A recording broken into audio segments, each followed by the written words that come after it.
Writing for orchestra for composers, it's kind of like the Mount Olympus of composition, you know? You don't feel like you're a real composer with a capital C until you've done an orchestra piece. Kia ora, my name is Reuben de Lautour. I'm a senior lecturer in the School of Music at the University of Canterbury. It's my very great pleasure to be composing a brand new work for UC's Noteworthy concert in celebration of the 150th anniversary of the university. Actually, a sort of mini suite of orchestral songs for the Christchurch Symphony Orchestra and three wonderful singers, Naomi Ferguson, Zara Balara and Umeka Hildreth, and taonga pūoro legend Mahina-Ina Kingi-Kaui, who is also the co-composer of the work, who I've been collaborating with throughout this process. 1, 2, 3. Well, the title of the piece is Te Reo ki Ōtākaro, or in English, Voices of Ōtākaro.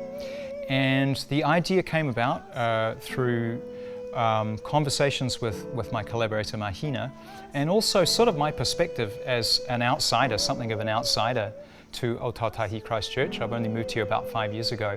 And one of the things that really struck me were all of the inscriptions that were carved into the stone around the banks of the Ōtākaro. You know, the poems by all the various poets and their pepeha from Naitahu. You can jazz it up a bit too if you want, depending on what, and then around the outside of that you've got the kind of tail end of the kerna with how shallow, how shallow. Thinking about where are we today as a city that's rebuilding, and what is the significance of all of this history? How do we recognize and reconcile and acknowledge all of these different narratives and stories? And then what about the future? Where does that leave us as we are rebuilding and looking towards the future? You know, where do we go from here, and what can these texts from our past tell us?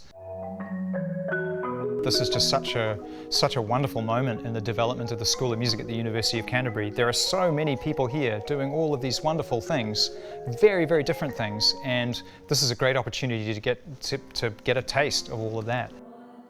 So, if for no other reason, that's worth the price of admission.